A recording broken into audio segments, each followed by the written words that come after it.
किस किस एग्ज़ाम की तैयारी कर रहे हैं, एक बार सभी लोग अपने एग्ज़ाम के बारे में मुझे बताएं।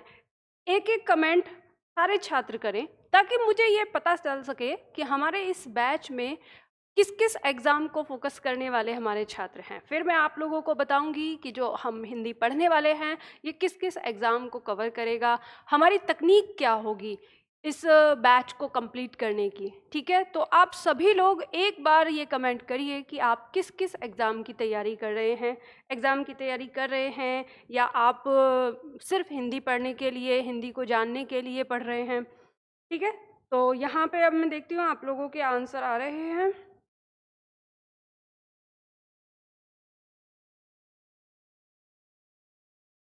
एसएससी जीडी के भी छात्र हैं, एलएलबी के हैं।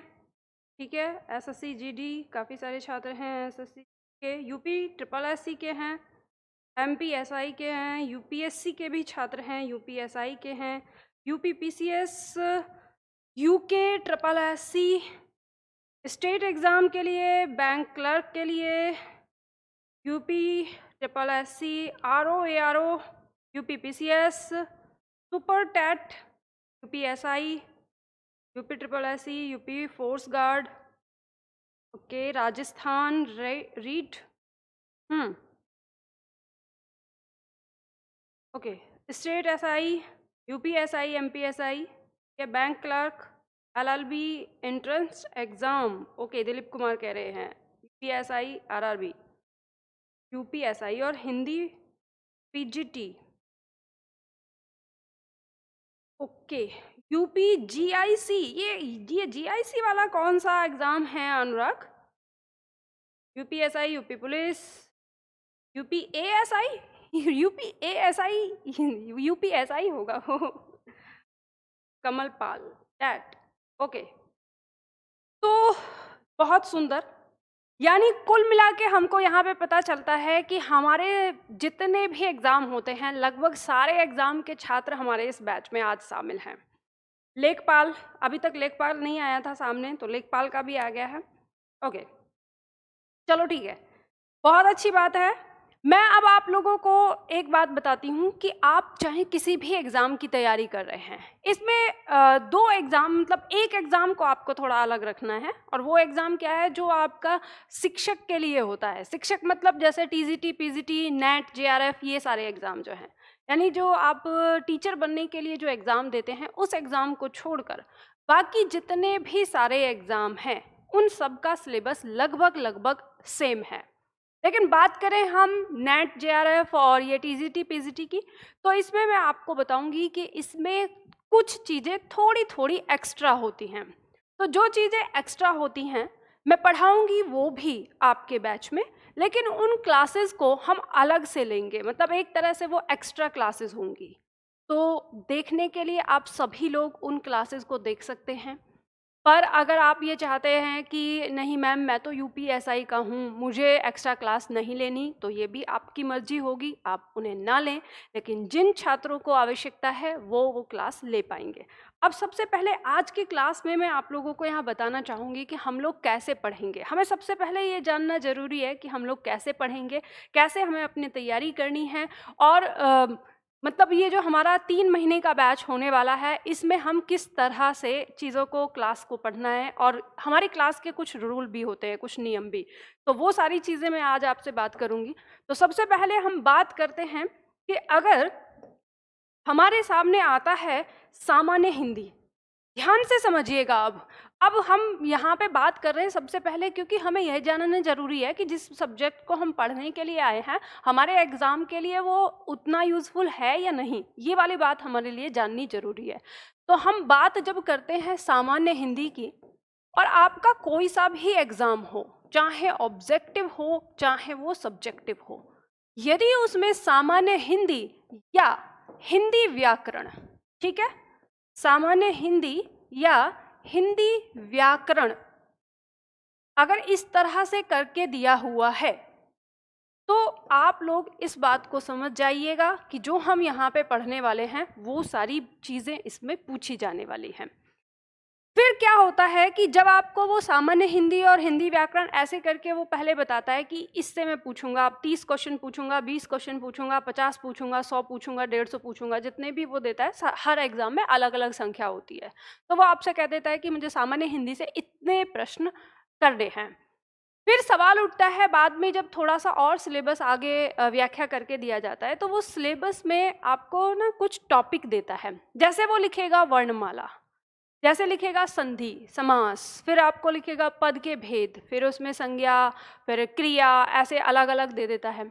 उसी में वो लिखेगा वाक्य और फिर आगे लिख देगा वाच्य। तो ध्यान रखिएगा कि यहाँ पे हम वो सारे टॉपिक पढ़ने वाले हैं जो वो स्पेशल दे रहा है उन्हें भी, और जो उसने स्पेशल नहीं दिए हैं उन्हें भी। तो हम यहाँ पर पूरा कंप्लीट पढ़ते हैं। कई सारे छात्र ऐसे पूछते हैं, जैसे आपको एक चीज़ और मैं यहाँ पे क्लियर करना चाहती हूँ कि जैसे मान लो जब हम पढ़ते हैं, मैं अभी इसे हटाती हूँ, आपको अलग समझाने की कोशिश करती हूँ। जैसे कई बार हमारे छात्र कहते हैं कि मैम मेरे एग्ज़ाम में, जैसे अभी मैंने इस बैच में देखा कि हमारे आरओ एआरओ के छात्र हैं, तो जो आरओ एआरओ के छात्र हैं उनके एग्ज़ाम में सिर्फ 6 टॉपिक होते हैं जो हिंदी से आते हैं, ठीक है, केवल और केवल 6 होते हैं। जैसे इसमें एक आता है वर्तनी शुद्धिकरण, ये आप सभी लोगों के एग्जाम में आता है, वर्तनी शुद्धिकरण। और जब आप किसी किताब को देखते हैं, किसी किताब में पढ़ते हैं, तो वर्तनी शुद्धिकरण की आपको एक लिस्ट दी हुई होती है, एक तरफ शुद्ध और एक तरफ अशुद्ध शब्द लिख कर दे दिया रहता है और आप उनको रटते रहते हैं। यही तरीका है, अभी तक यही पढ़ते थे। लेकिन ध्यान रखिएगा, मैं आपसे कहती हूँ कि अगर आपको वर्तनी शुद्धिकरण अच्छी तरह से सीखना है और बार बार उसको रटना नहीं है, एक बार समझ के आपको हमेशा जीवन भर के लिए वो याद हो जाए, ऐसा अगर आपको सीखना है, तो उसके लिए आपको वर्तनी शुद्धिकरण करने के लिए इसमें क्या पढ़ना होता है, संधि पढ़नी होती है। क्योंकि जो शब्द आपसे पूछे जाते हैं लगभग उनमें कुछ शब्द ऐसे होते हैं जो संधि विधि से बने होते हैं। उपसर्ग, आपको उपसर्ग पढ़ना होता है, ठीक है, आपको प्रत्यय पढ़ना होता है। और ये प्रत्यय तो ऐसा है कि जिस दिन आप इस प्रत्यय को पढ़ेंगे उस दिन आपको लगेगा कि मैम हमको तो सारी वर्तनी आ गई, अब हमसे गलती नहीं होगी। क्योंकि इसमें बहुत सारे ऐसे शब्द होते हैं जो आपके एग्जाम में पूछे जाते हैं और हमको वहीं पे प्रॉब्लम होती है। जैसे मैं उदाहरण के लिए अगर आपको बताऊं, एक शब्द आप मुझे आंसर दीजिएगा इस चीज का, मैं आपसे वही प्रश्न कर रही हूं। शब्द है यहाँ पर अध्यात्म, शब्द है आध्यात्म, और एक और शब्द है आध्यात्मिक। आपके एग्जाम में आया है ये प्रश्न, ठीक है,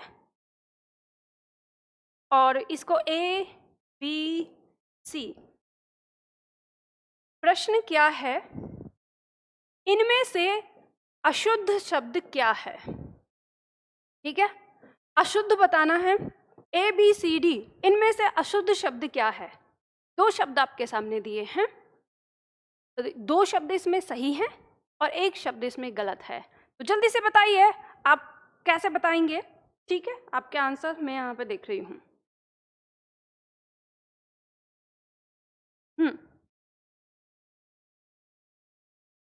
अशुद्ध शब्द यहाँ पर बताना है। कुछ छात्र कह रहे हैं बी आंसर, मोहित ने बताया ए आंसर, बाकी और सभी छात्र बताएं, बाकी और सभी छात्र क्या आंसर दे रहे हैं। नितिन ने बताया ए आंसर, ठीक है, ओके, जल्दी से। अच्छा, सी आंसर कोई नहीं बता रहा है, सी सबको सही नजर में आ रहा है, सबकी नजर में सही है। अरे हमने कहा कि सी बताया नहीं, तब तक हमारे छात्र ने बता दिया सी। रोहित कुमार ने सी आंसर दिया। जल्दी से बताइए, मैं चाहती हूँ कि आप सभी लोग इसमें पार्टिसिपेट करें। आपको बताना है कि इन तीनों में से अशुद्ध शब्द कौन सा है, अशुद्ध शब्द कौन सा है। आंसर आपने दिया, मतलब बी और ए और बी ये बहुत ज़्यादा आ रहा है। खैर चलो, सी मेरे कहने पे किया, ये बात अलग है। अब मैं आपको बताती हूँ, इसमें जो अशुद्ध शब्द है वो बी है, और जिन छात्रों ने बी आंसर बताया बिल्कुल सही बताया है। अब जिन छात्रों ने ए आंसर बताया है मैं बताऊं उन्होंने कैसे बताया है। उन्होंने कहा होगा कि आध्यात्मिक तो हमने बहुत बार सुना है, तो ये आध्यात्मिक है तो इसका शब्द ये अध्यात्म सही होगा, ये अध्यात्म ही गलत होगा, है ना। तो ध्यान रखिए। अब देखिए, अब आप कैसे जानेंगे कि ये तीनों शब्द हमारे सही थे, मतलब इनमें कौन सा सही है कौन सा गलत है। अब मैं आपको एक थोड़ा सा तरीका बताती हूँ कि हम कैसे सीखेंगे। ये मैं हटा रही हूँ एक बार। हम कैसे सीखेंगे, हमें जीवन भर के लिए ये चीज़ याद हो जाएगी। देखो अभी आप लोगों को ये याद करा देती हूँ। तीनों शब्द हमारे सामने लिखे, हम यहाँ साइड में लिख देते हैं। अब देखिए, इसे मैं कहती हूँ शब्दों का ऑपरेशन करना। यदि आप शब्दों का ऑपरेशन कर लेते हैं तो आपको वो चीज़ें हमेशा याद रहती हैं। शब्द इसमें ये सही है और ये सही है। ये जो शब्द है आपका अध्यात्म, ये शब्द आपका अधि प्लस आत्म से मिलकर बना है। ठीक है, किससे मिलकर बना है? अधि प्लस आत्म। आत्म मतलब आत्मा के लिए आया है।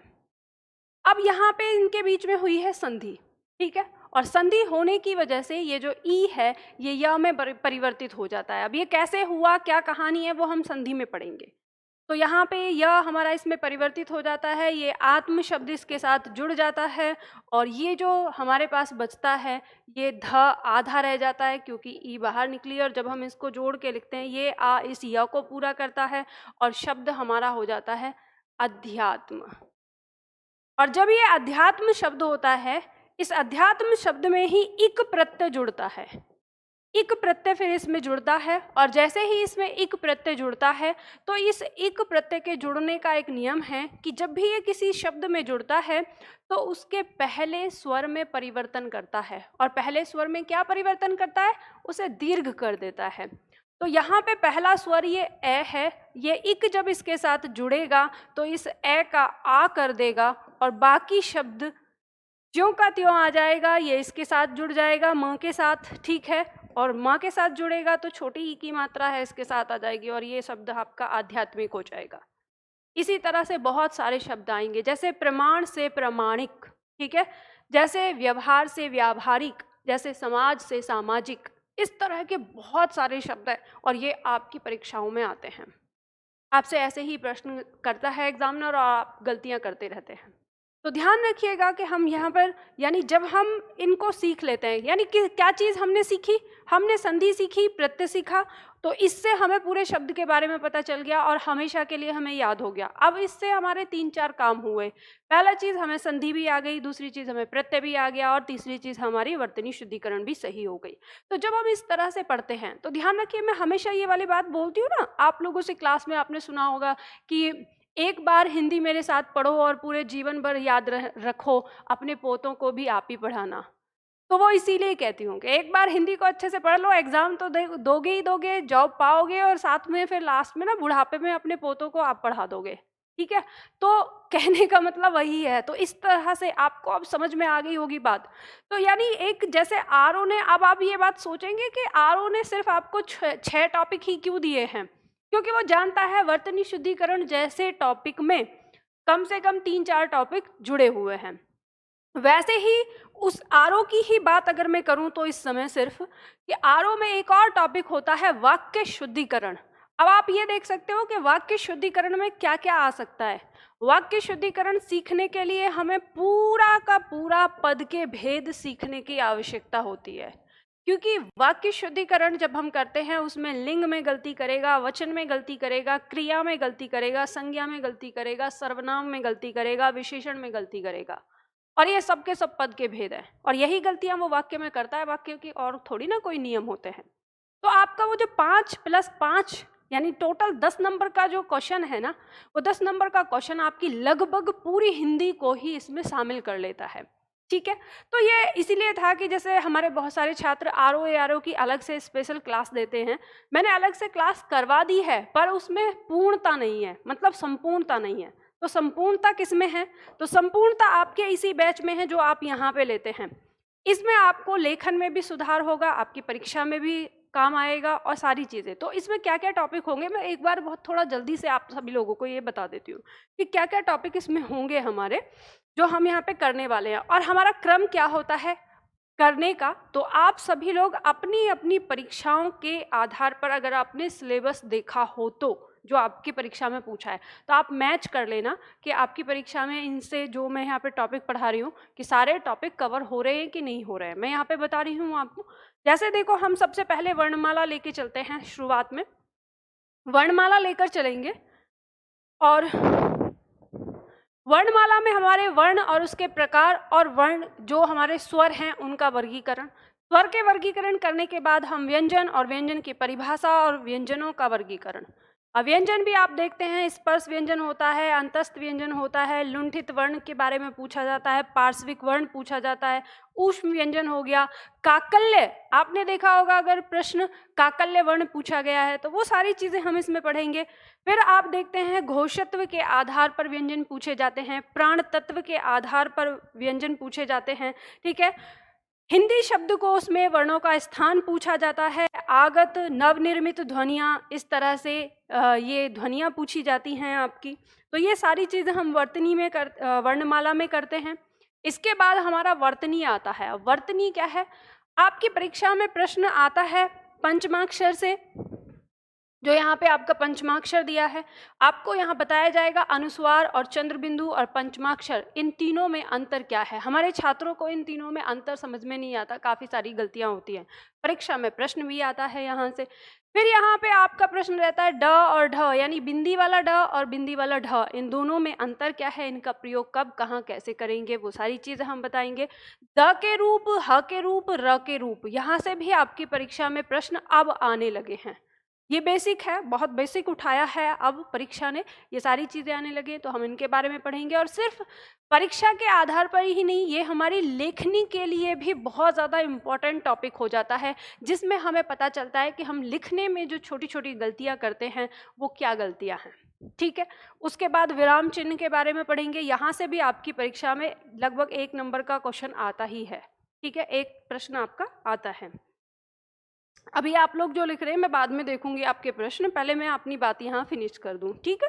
चलो, अब उसके बाद देखो संधि और संधि विच्छेद, यानी जब हम वर्णमाला पढ़ लेते हैं फिर हम संधि करते हैं। संधि में संधि और संधि विच्छेद, ये लगभग हमारी 5 दिन की क्लास रहेगी, 5 से 6 दिन की, और हमारी परीक्षा में ये बहुत ही महत्वपूर्ण टॉपिक है। लगभग जैसे हमारी परीक्षा के प्रश्न, टोटल क्वेश्चन जो होते हैं उसके आधार पे यहाँ से हमारे 3 से 4 प्रश्न रहते हैं संधि से। आप लोगों को ये पता ही होगा अगर प्रीवियस क्वेश्चन पेपर देखे होंगे, और अगर आप में से किसी छात्र ने नहीं देखे हैं तो मैं आप लोगों को सजेस्ट करूँगी कि आप हिंदी पढ़ने से पहले कम से कम 5 सेट आप अपने क्वेश्चन के लगा लीजिए जो प्रीवियस क्वेश्चन पेपर हैं। बस आपको क्या करना है, आंसर नहीं लगाना, आपको सिर्फ और सिर्फ पढ़ के देखना है कि कितना आप कर पा रहे हैं, या मतलब क्या क्या इसमें पॉइंट पूछे गए हैं, कैसे कैसे आएगा, बस आपको ना वो चीज़ दिमाग में रखनी है, ठीक है। इसके बाद हम उपसर्ग और प्रत्यय करेंगे संधि के तुरंत बाद। संधि के बाद फिर हम समास करेंगे। फिर इसके बाद शब्दावली। शब्दावली में यहाँ पे मैं आपको कुछ चीज़ें ट्रिक दूंगी कि शब्दावली को आपको कैसे याद करना है। हालांकि शब्दावली की जो व्याख्या है वो मैं आपको कर दूंगी इसमें हर एक उसको, ताकि आप मेरे साथ पढ़ सकें उस चीज़ को, वो भी मैं यहाँ पे आपको बताऊँगी। इसके बाद हमारा पार्ट 2 शुरू होता है। पार्ट 2 का मतलब क्या है कि जब हमारी वर्णमाला खत्म हो गई तो जितने वर्णमाला से संबंध रखने वाले टॉपिक थे हमारे, वो भी खत्म हो गए। अब हमारे ये टॉपिक अलग हैं। तो इसमें अलग टॉपिक कौन से आते हैं, शब्दों का वर्गीकरण करते हैं। 2 प्रकार के शब्द, विकारी और अविकारी। क्या होता है विकारी, क्या होता है अविकारी, ये सारे देखेंगे। और इसी विकारी और अविकारी ही, यही शब्द हमारे पद के भेद भी कहलाते हैं, और इसी में हम पढ़ना शुरू करते हैं तब। तो इसमें संज्ञा, संज्ञा कितने प्रकार की, फिर संज्ञा का लिंग, संज्ञा का वचन, संज्ञा का कारक, ये सारी चीज़ें हम पढ़ते हैं। इसके बाद हम पढ़ते हैं सर्वनाम। सर्वनाम में वो सारी चीज़ें पढ़ते हैं जितने इसके भेद हैं। सर्वनाम हमारे 2 प्रकार से बांट दिए जाते हैं, रूप के आधार पर, उत्पत्ति के आधार पर, या फिर वाक्य में प्रयोग के आधार पर। तो हम दोनों प्रकार से इसे पढ़ते हुए आगे बढ़ते हैं। फिर क्रिया और क्रिया की परिभाषा, ध्यान रखना जब हम क्रिया के बारे में बात करते हैं यहाँ पर, तो अक्सर हमारे, जैसे मैंने लिख दिया है क्रिया, तो हमारे छात्र सोचते हैं मैम काल पढ़ाया जाएगा कि नहीं, तो ध्यान रखना कि क्रिया में ही जो क्रिया का प्रकार होता है उसी में काल आता है। और इस काल के साथ साथ जो पक्ष आता है ना, क्रिया पक्ष, वो भी इसी में होता है, और क्रियावृत्ति जो आता है आपकी परीक्षा में वो भी इसी में होता है। वो सब के सब क्या है, क्रिया के प्रकार में ही आते हैं, मतलब क्रिया वाले ही टॉपिक में होते हैं। तो ये अलग से यहाँ नहीं लिखा हो भले ही, इसका मतलब ये नहीं है कि आपको पढ़ाया नहीं जाएगा, तो वो सारी चीज़ें इसी में आ जाती हैं। ठीक है, काल, पक्ष, वृत्ति, जो भी आपके एग्जाम में पूछा जाता है वो सब आ जाता है यहाँ पर। अब जैसे यहाँ लिखा हुआ भी है, आगे यहाँ लिख दिया है काल। ठीक, आगे देखो,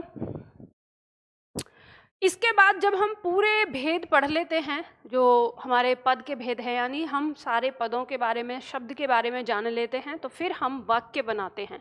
और वाक्य में अब इसमें हमारे जो वाच्य हैं वो भी आएंगे, जो रचना की दृष्टि से वाक्य हैं वो भी आएंगे, अर्थ की दृष्टि से जो वाक्य हैं वो भी आएंगे। मतलब हम तीनों प्रकार के वाक्यों को यहाँ पे अच्छे से पढ़ते हैं। फिर इसके बाद हम वाक्य शुद्धिकरण से संबंधित नियमों पर ध्यान देते हैं कि नियम कौन कौन से होंगे। जिस प्रकार से अंग्रेजी भाषा में हम सेंटेंस बनाने के लिए एक नियमावली को फॉलो करते हैं कि इसके बाद ये होना चाहिए, इसके बाद ये नहीं होना चाहिए, तो इसी तरह से हमारे यहाँ पे वाक्य शुद्धिकरण के नियम होते हैं। जैसे कभी कभी आपने देखा होगा कि कुछ प्रश्न इस तरह से बनता है कि जैसे एक मतलब वाक्य आ गया कि सीता रोटी खाती है। ठीक है, हमने कहा कि सीता रोटी खाती है, तो यहाँ पे खाती है, सीता स्त्रीलिंग है, और खाती है आ गया तो स्त्रीलिंग हो गया। लेकिन कभी कभी ऐसा आता है कि सीता ने सेब खाया, तो हमारे छात्र अपने दिमाग में ये कहते हैं कि खाया क्यों लगाया हमने, जबकि सीता है तो फिर खाया क्यों लगाया। तो ऐसे ही बहुत सारे प्रश्न, छोटे छोटे प्रश्न ऐसे हमारे दिमाग में होते हैं जिनके बारे में हमें नहीं पता होता, और वो सारे नियम कहाँ हैं, हमारे वाक्य शुद्धिकरण के लिए हैं। देखो ये मैं अभी ये क्यों बता रही हूँ, आज पहली क्लास में मुझे इतनी सारी चीज़ें बताने की क्या आवश्यकता है, वो इसलिए बता रही हूँ क्योंकि हमारे छात्र जब क्लास लेते हैं तो उनके अंदर ना जिज्ञासा बहुत भरी पड़ी रहती है कि जैसे हम पढ़ रहे हैं वर्णमाला और वो क्वेश्चन कर देते हैं हमसे वाक्य का, क्वेश्चन कर देते हैं हमसे क्रिया का, क्वेश्चन कर देते हैं संज्ञा का। तो ध्यान रखना, हम ऐसे एक दिन में सारी हिंदी नहीं पढ़ सकते। ये जो मेरा सफ़र रहेगा हिंदी का लगभग 3 महीने का होगा।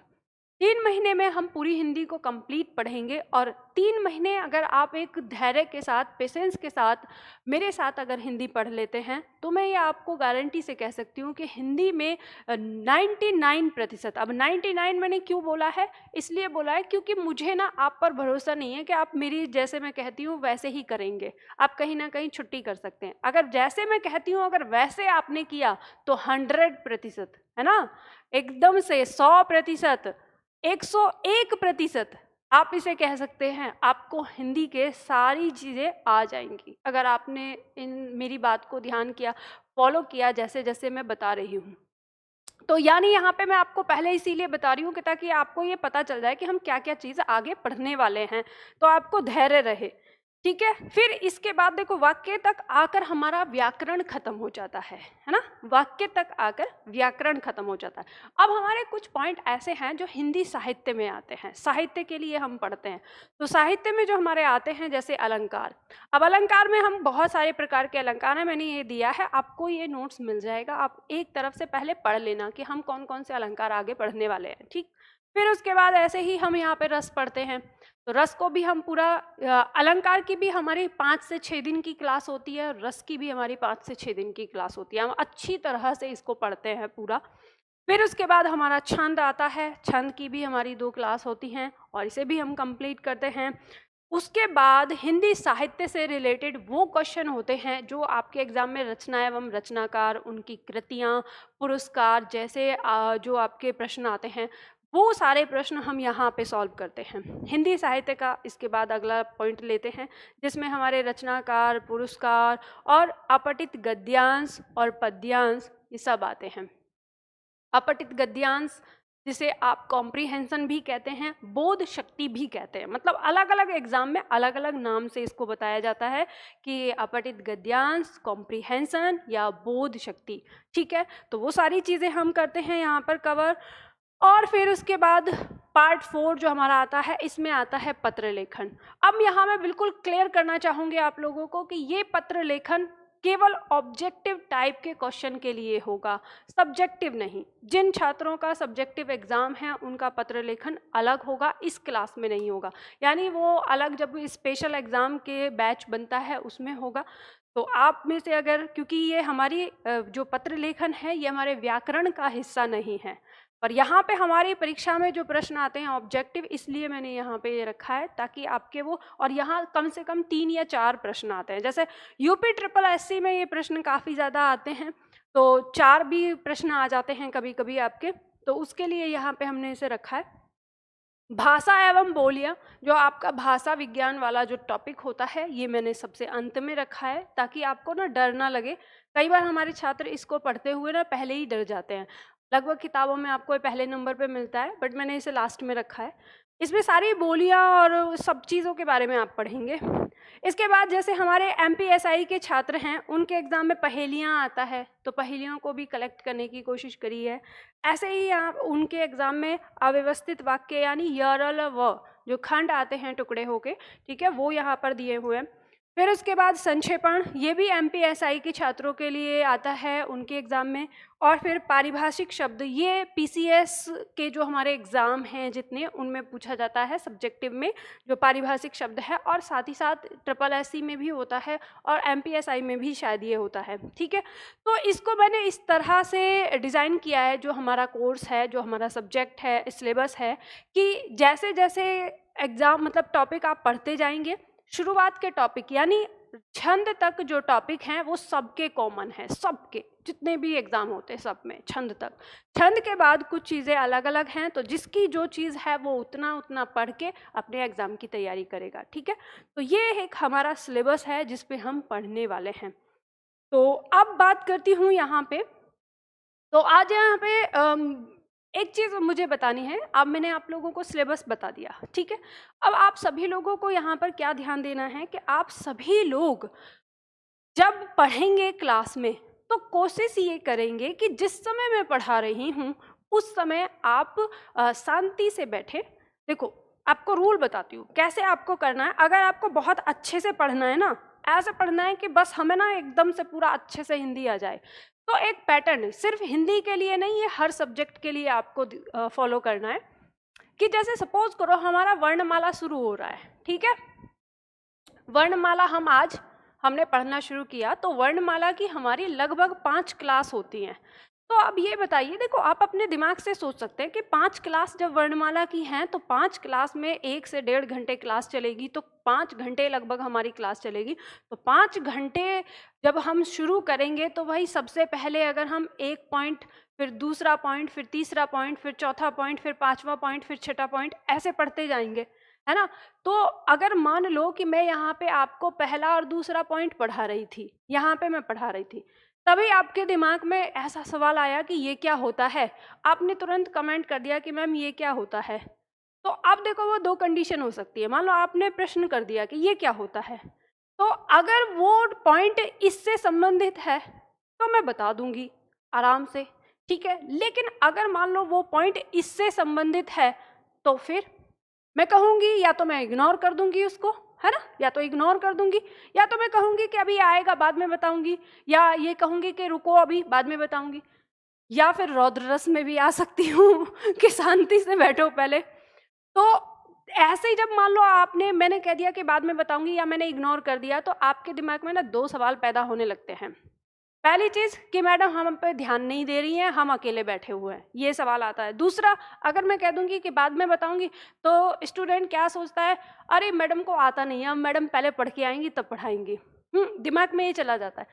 तो मैं ये वाली बात इसलिए बोल रही हूँ कि आपको क्या करना है, रूल ये सबसे पहले फॉलो करना है आपको कि जिस समय हम वर्णमाला पढ़ रहे हैं ना, तो ये पहली क्लास से और 5वीं क्लास, जब मैं आपसे कहूँ कि वर्णमाला आज आपका खत्म हो गया, कल हम वर्तनी पढ़ेंगे, तो उस टाइम पे मैं आप लोगों को क्लास के अंत में ना क्वेश्चन करने के लिए टाइम देती हूँ। हालांकि मैं हर दिन देती हूँ कि जैसे ही क्लास पहले पूरी खत्म हो गई फिर कहूँगी आपको कोई डाउट है तो आप पूछ सकते हो। तो आपको ना क्लास के अंत में ही डाउट अपना लेना है। आप अगर मान लो क्लास के बीच में आपको डाउट आता है तो आप अपनी रफ कॉपी पर उस डाउट को लिख कर रख लीजिए ताकि आप भूले ना, और लिख कर रख लीजिए। हो सकता है कि आपके पूछने से पहले ही मैं आपका वो डाउट क्लियर कहीं पे कर दूं। तो इससे क्या होगा, जब हम इस तरह से पढ़ते हैं ना तो हमारे जो आसपास के जो हमारे साथ और भी स्टूडेंट हैं उनका भी समय बचता है। मैडम भी एक क्रम से अच्छे से पढ़ा पाती हैं और एक रिदम से पढ़ाती हैं।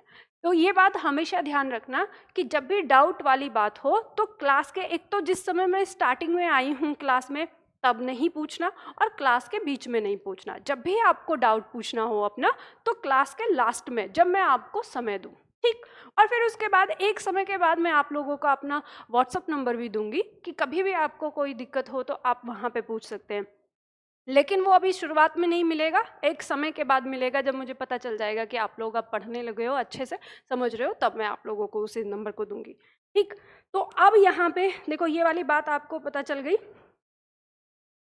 यहाँ पे नेहा वो कह रही हैं कि मैम मेरा क्लास अभी तक का छूट गया क्या। देखो नेहा, अभी तक कुछ भी नहीं छूटा, अभी मैंने कुछ पढ़ाया नहीं है, सिर्फ मैं आपको एक स्ट्रेटेजी बता रही हूँ कि हम लोग कैसे पढ़ेंगे। अब इसके साथ ही साथ आपके इसी प्रश्न पे मैं एक चीज़ और बताती हूँ। हमारे छात्रों को ना बड़ा ये डर लगा रहता है कि जैसे मान लो अभी आप आए, आपको लगा कि मेरी क्लास छूट गई, तो आप लोगों के हाथ में ना जादू है। कैसे? आप वापस क्लास को देख सकते हैं। कैसे देख सकते हैं? अगर आपको लगा कि क्लास छूट गई तो आप जो क्लास में आगे जहाँ तक पहुँचाना उसको पीछे लौटा के ले जाओ और बिल्कुल स्टार्टिंग से क्लास शुरू हो जाएगी आपकी। आपको टेंशन क्या बात की है ना? अब मान लो अगर किसी दिन आपका पूरे दिन ही क्लास नहीं देख पाए तो भी आपके पास क्लास देखने का मौका है। अब मैं आप लोगों को एक बात बताती हूँ। आज जो है हमारी क्लास, बात ये है कि मुझे कल छुट्टी पे जाना है, कोई इमरजेंसी काम है, और मैं अगर कल छुट्टी पे जाती हूँ और आज मैं कोई टॉपिक शुरू करती हूँ तो कल ब्रेक हो जाएगा, और फिर परसों शुक्रवार होते ही फिर उसके बाद सैटरडे का यानी शनिवार का ब्रेक हो जाएगा। तो ये 3 लगातार 2 दिन जो है, और ये भी मुझे नहीं पता कि मैं कल के कल वापस आ भी पाऊँगी या नहीं, हो सकता है मैं परसों ही आ पाऊँ।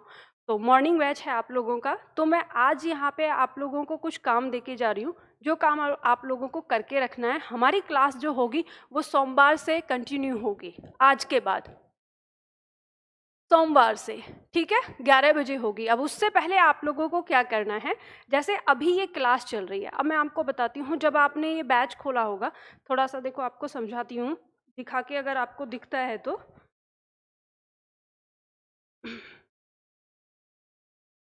जब आप हमारे इसमें जाते हैं एप्लीकेशन में, ठीक है, जब आप एप्लीकेशन में जाएंगे इस तरह से, ये पहला आपका फ्रंट है, ठीक। इसमें आप जाते हैं लाइव क्लास में। जब लाइव क्लास में जाएंगे तो आप लोगों का जो बैच है वो बैच 6 है, ठीक है, नया बैच। तो जैसे ही आप इस बैच को खोलेंगे तो अभी आपको यहाँ क्या दिख रहा है, अभी आपको यहाँ पे दिख रहा है कि सिर्फ एक बॉक्स बना हुआ है। जैसे ऊपर यहाँ पे 3 लाइनें हैं जिसमें आपका टॉपिक, डिटेल और बाय नाउ, ठीक है, यहाँ पे आपका बाय नाउ आ रहा है। इसके नीचे आपका एक इस तरह से बॉक्स बना हुआ है, इसमें आपको लाइव दिख रहा है, ठीक है, लाइव लिखा हुआ, आपने इस पे क्लिक किया होगा और वहाँ पे आज आपको ये क्लास दिख रही है। लेकिन जैसे ही ये क्लास अभी ख़त्म होगी और ख़त्म होने के लगभग 1 घंटे के बाद ये क्लास आपकी एक नए बॉक्स में आ जाएगी और वो नीचे यहाँ पे बॉक्स होगा, ठीक है, यहाँ पे बनेगा। और इसमें क्या लिखा होगा, सभी कक्षाएं, सभी कक्षाएं और अभ्यास प्रश्न आगे और पीडीएफ, ठीक है, ये सब लिखा होगा इसमें। तो आप इस पे जब क्लिक करेंगे, इसके अंदर जाएंगे, जो ये बॉक्स बनेगा ये आपकी क्लास के बाद बनेगा। और कैसा बनता है वे मैं दिखा देती हूँ पिछले बैच से, ठीक है। जैसे आपका, अगर ये आप देख पा रहे हैं इसको तो आप देख सकते हैं, जैसे हमारे पिछले बैच में बनाए सभी कक्षाएं, अभ्यास प्रश्न और नोट्स। तो जैसे ही आप इसको खोलेंगे तो ये आपको इस तरह की लिस्ट हमारी दिखाई देगी। किस तरह की, मैं बना देती हूँ इसको भी। ये 3 ऑप्शन आपको ऐसे दिखाई देंगे, यहाँ पे आपका वीडियो लिखा हुआ है, यहाँ आपका नोट्स है और यहाँ पे आपके एक्सरसाइज है, ठीक है। जब आप वीडियो पे क्लिक करते हैं तो यहाँ पे आपको ना सारी वीडियो की लिस्ट दिखाई देगी जो आपकी क्लासेस हैं, ठीक है। इनमें क्रम लिखा होता है, ये आप देखते हैं, ठीक। तो जैसे ये दिखाई दे रही है, अगर आपको दिखाई देगी तो ऐसे ही आपकी भी लिस्ट होगी। अगर आपसे कोई क्लास छूट जाती है तो आप वापस आके 1 दिन बाद, 2 दिन बाद, 3 दिन बाद, ठीक है, 1 साल तक रहेगा ये बैच आप लोगों के पास। 3 महीने का कोर्स है, तो 3 महीने के बाद भी आप इसको देख सकते हैं, तो वो यहाँ जाके देख सकते हैं, क्रम रहेगा यहाँ से। अब इसके साथ ये जो ऑप्शन है नोट का, जब आप इस पर क्लिक करेंगे, जैसे ही आप इस पर क्लिक करते हैं तो ये इस तरह से आएगा। कैसे खुलेगा, देखो, आपकी सारी PDF नाम के साथ यहाँ पे पड़ी होंगी। यहाँ पे क्या है, सबसे पहले आपको दी हुई है शब्दावली की बुक, ठीक है, शब्दावली की बुक। अब इसमें ना पूरी बुक होगी, कम से कम ना 150 पेज की PDF है ये। इसके बाद सामान्य हिंदी भाग 1 है, फिर भाग 2 है, फिर भाग 3 है, फिर भाग 4 है, इस तरह से करके नीचे तक दिया है। और फिर कुछ और एक्स्ट्रा चीज़ पड़ी हुई है, पाठ्यक्रम जैसे आपका सिलेबस है और ये सारी चीज़ें, या फिर कुछ नया अपडेट जो होता है वो सब आपको यहाँ जाएगा। तो ये आपकी PDF है, और ये जो PDF आपकी यहाँ दी हुई है, इन PDF को आपको क्या करना है, डाउनलोड करना है। यानी आपका इस 2 दिन में क्या काम है, वो 2 दिन में काम ये है कि जैसे ही आपकी क्लास जनरेट होगी अभी 1 घंटे के बाद, ये आपकी सारी PDF जनरेट हो जाएंगी, यहाँ पर आपको मिल जाएंगी, ठीक है। इन सारी PDF को आपको डाउनलोड करके प्रिंट निकालना है।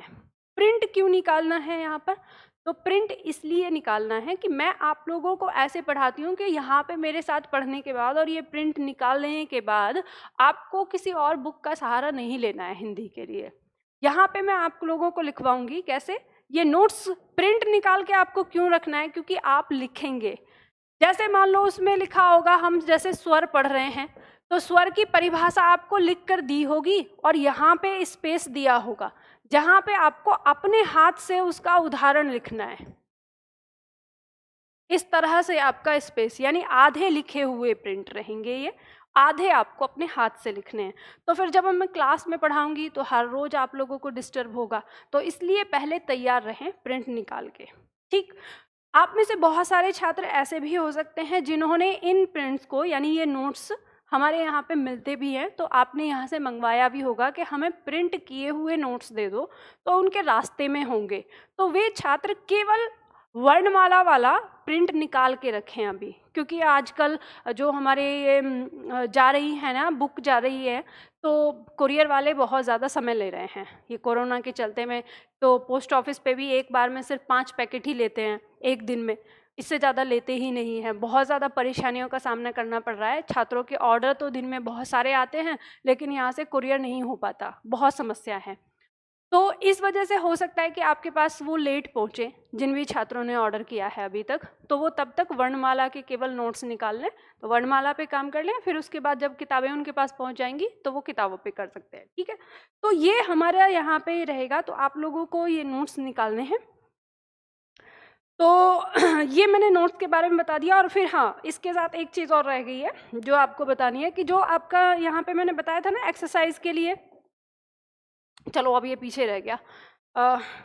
यहाँ पे हमारी एक्सरसाइज थी साइड में, ये भी मैं दिखा देती हूँ। ये एक्सरसाइज होगा, तो जैसे जैसे आपके टॉपिक होते जाएंगे वैसे वैसे एक्सरसाइज का जो सेट है वो आपको यहाँ मिलता जाएगा। यानी इस तरफ ऐसा नहीं है कि आप टॉपिक पढ़ेंगे, टॉपिक पढ़ने के साथ साथ आप उसका ना क्वेश्चन आंसर भी करके दे सकते हैं। जैसे मान लो यहाँ पे हमारे संज्ञा के दिखा रहे हैं, तो आप जैसे ही खोलेंगे ना तो यहाँ पे ये प्रश्न दिए हैं, इस तरह से आप प्रश्न करके अपना सॉल्व करके देख सकते हैं टॉपिक करने के बाद। ये आपको साथ के साथ मिलते रहेंगे हर टॉपिक के। तो ये ऐसे आपको यहाँ पर दिया गया है कि ताकि सारी चीज़ें आपकी कंप्लीट होती रहें, ठीक।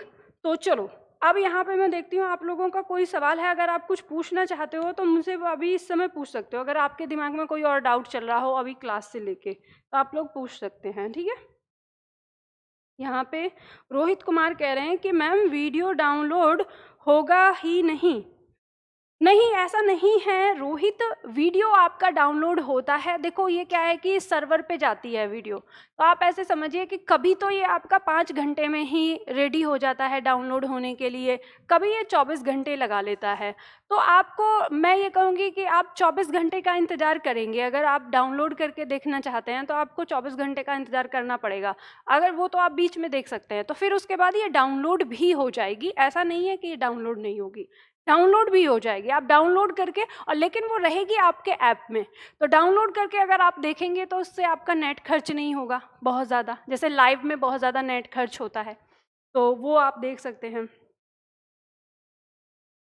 संदीप यादव कह रहे हैं कि पैसा कम कर दीजिए। देखो संदीप, मैं हालांकि इस बात पे मैं कुछ कहना नहीं चाहती, पर जब आप लोग इस तरह की बात करते हैं ना तो बड़ा दिल दुखता है कि आप कहते हैं पैसा कम कर दीजिए। देखिए कितना है, 999।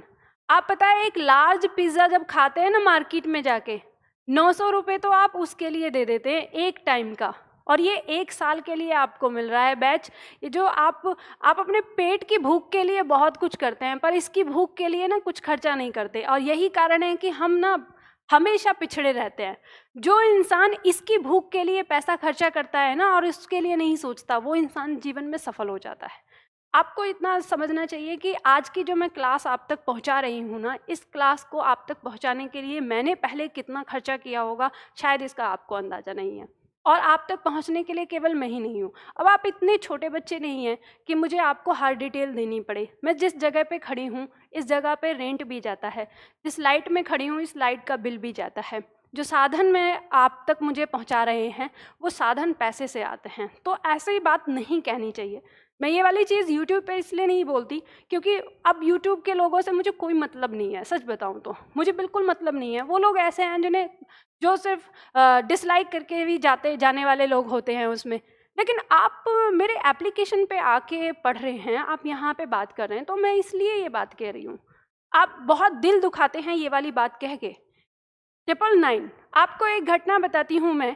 मेरे पास 3 दिन पहले एक पेरेंट्स का फ़ोन आया था जिसका बच्चा 5th क्लास में पढ़ता है। वो अपने 5th क्लास के बच्चे के लिए मेरी हिंदी की क्लास ले रहे हैं, और उन्होंने मुझसे बात की थी और उन्होंने कहा कि मैम मैं अपने बच्चे के लिए मंथ में 14,000 रुपये देता हूँ स्कूल में, और 14,000 रुपये मंथ का देने के बावजूद भी मेरे बच्चे को किसी भी सब्जेक्ट में पूरी नॉलेज नहीं मिल रही। मुझे खुद एफर्ट लगाना पड़ रहा है अपने बच्चे के लिए पढ़ाने के लिए। अब सोचो, उन्होंने ही मुझे ये वाली बात कही कि मैम जिस समय मैंने यूट्यूब पे आपकी क्लास देखी और उसके बाद आपकी क्लास का प्राइस मैंने देखा, तो मैंने अपने दोस्त को यही बोला कि यार हमारे एक बार का पिज़्ज़ा जितना भी प्राइस नहीं है जो कि हमारे बच्चे के लिए पढ़ाई के लिए, जिसकी ज़िंदगी बदलने के लिए, उसका लैंग्वेज सही करने के लिए, उसकी भाषा सही करने के लिए वो इतना कम प्राइस में पढ़ा रहे हैं। तो आप कैसे इस बात को सोच लेते हैं मैं नहीं कह सकती। खैर चलो छोड़ो, ये मुझे लगता है। खैर मुझे आप बताइए। तो आप लोग इस बात का ध्यान रखिए, जो क्लास है मैंने आपको बता दिया, तो नोट्स आप लीजिए। फिर से यहाँ शिवम पूछ रहे हैं कि नोट्स कैसे लेंगे। मैंने आपको बताया ही शिवम कि नोट्स कैसे आएगा। मैंने कहा आपसे कि 1 घंटे बाद इस पर वो जनरेट होगा, अभी आपको बताया। आप पीछे बैक जाके देख लीजिए। अगर आपको नोट्स यहाँ से लेना है ऑफिस से, तो जो नंबर आपको सामने दिया हुआ है उस नंबर पे आप कॉल करके स्टाफ से बात कर लीजिए, वो आपको बता देंगे कि कैसे आपको लेना है। ठीक है, तो ये आप ले सकते हैं।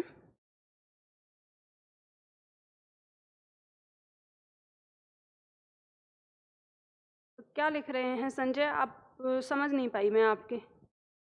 मैम ये किस क्लास का है?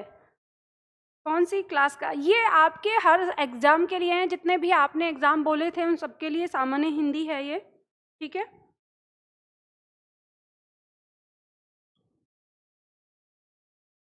पिंकी तिवारी ने एक क्वेश्चन पूछा है, मैम लाइव क्लास के नीचे ही सारी क्लास देख पाएंगे क्या बाद में? हाँ पिंकी, आपके पास पूरा 1 साल तक रहेगा ये, फिर पूरी 1 साल तक, और जितनी बार चाहें। देखो मैंने इसमें कोई लिमिट नहीं लगाई है, हालांकि मेरी टीम ने इसमें लिमिट लगाने का ऑप्शन दिया है और उन्होंने कहा भी था कि मैम 3 बार लगा दो कि एक वीडियो को केवल स्टूडेंट 3 बार देखा जाए, लेकिन मैंने उस लिमिट को नहीं लगाया है। मैंने ये छोड़ दिया है कि नहीं, आप जितनी बार चाहें उतनी बार देख सकते हैं, क्योंकि मेरा उद्देश्य है आप तक हिंदी को पहुंचाना। हिंदी आपकी सही हो जाएगी तो हिंदी से आपको परेशानी नहीं होनी चाहिए, ठीक है। तो आप कितनी बार भी देख सकते हैं, 1 साल तक आपके पास रहेगा। बुक कैसे लें मैम, शिवम पूछ रहे हैं। शिवम, आप ऑफिस में फ़ोन कर लीजिए, आपको बता देंगे, ठीक है। मैम MPSI के एग्ज़ाम के लिए बताओ। हरिदेश ने पूछा है। हरिदेश, मैं देखो, आपका MPSI का जो एग्ज़ाम है, जो आपके 70 मार्क्स का आता है, उसमें पूरा कवर होगा। मैंने आपको सिलेबस दिखाया ही, अभी सारा सिलेबस आपका कंप्लीट हो जाएगा, आप निश्चिंत रहें। और आपके प्रीवियस क्वेश्चन पेपर भी, जो हमारी टेस्ट सीरीज़ का एक ऑप्शन आएगा, उसमें आ जाएंगे। अभी चल रहा है उस पर काम, जब तक आप पढ़िए, पढ़ के जैसे ही आपका बैच ख़त्म होगा आपको मिल जाएंगे, ठीक है। मैम नोट्स के अलावा बुक भी मंगवानी है, कमल पूछ रहे हैं। देखो कमल, मैं आपको एक बात बिल्कुल क्लियर करती हूँ, सभी लोग ध्यान से सुने इधर, सभी छात्र। अगर आप नोट्स को प्रिंट निकाल लेते हैं तो आपको कोई बुक मंगाने की आवश्यकता नहीं है। मैं फिर बता रही हूँ, अगर आपने प्रिंट आउट निकलवा लिया उनका, तो आप बुक मत मंगाइएगा। लेकिन हाँ, मैं ये बताती हूँ, अगर आप प्रिंट आउट निकालते हैं और आप ये कहते हैं कि मैम प्रिंट आउट बहुत ज़्यादा महंगे पड़ रहे हैं, 700, 800, 900 के आसपास पड़ रहा है, तो 700, 800 के आसपास में ही शायद आपकी यहाँ पे बुक्स का प्राइस है। तो अगर वो उसी के बराबर पड़ता है, तो आप प्रिंट हुई बुक, वो दिखने में भी सुंदर लगेंगी, तो वो मंगा लेना। यानी जो मेरी बुक का चार्ज है, अगर वो उतने से कम में पड़ रहा है तो आप प्रिंट करवा लो, मैं यही कहूँगी। अगर बुक के चार्ज से ज़्यादा महंगा पड़ रहा है आपको, तो फिर बुक मंगवा लो, वो ज़्यादा अच्छा रहेगा, ठीक है।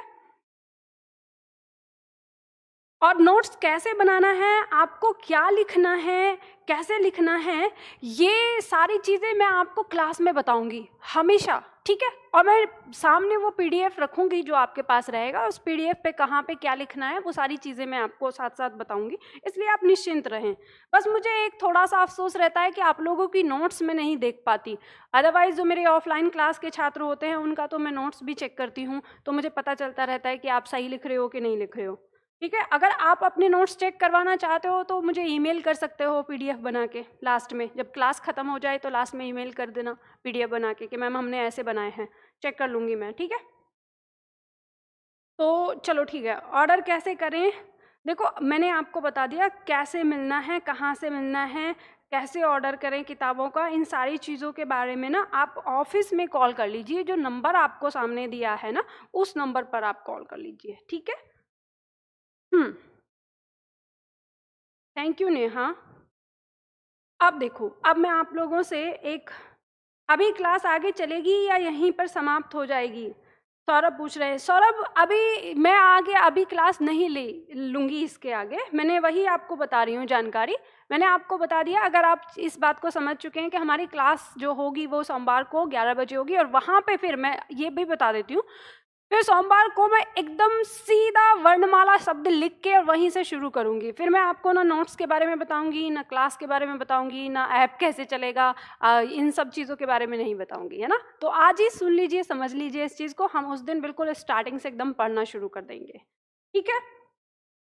तो आप सभी लोगों को बात समझ में आ गई होगी, तो मैं ये सोच रही हूँ कि आप क्लास को ख़त्म करें। एक बार फिर से मैं आप लोगों को रिमाइंड करवा देती हूँ, आपको क्या करना है, आपको अपने नोट्स प्रिंट आउट निकाल के रखने हैं। हमारी जो क्लास चलेगी सोमवार को 11 बजे से चलेगी, ठीक है। तब तक आप अपने नोट्स तैयार कर लीजिए, किताबें, और उसमें आपको जो होमवर्क है, होमवर्क ये है कि आप अपने जिस भी एग्ज़ाम की तैयारी करते हैं, उस एग्ज़ाम के कम से कम 5 सेट एक बार आप प्रैक्टिस करिएगा। आंसर आ रहा है या नहीं आ रहा है ये मत देखिएगा, ये आपको मुझे बताना है। मैं आप लोगों से पूछूंगी कि कितने छात्रों ने प्रैक्टिस की थी, तो ये आपको अपने अपने एग्ज़ाम के प्रीवियस क्वेश्चन पेपर उठाकर आपको प्रैक्टिस करनी है कि हमसे जो प्रश्न दिए हैं वो किस प्रकार के प्रश्न आ रहे हैं और हम कितना कर पा रहे हैं या नहीं कर पा रहे हैं। तो ये आप लोगों के लिए होमवर्क है, इन 2 दिन में आप ये होमवर्क करके रखिएगा, ठीक है। चलो, तो फिर आज के लिए इतना ही करते हैं। बाकी कोई और भी सवाल हो आपका तो आप ऑफिस में कॉल कर लीजिए, बात कर लीजिए।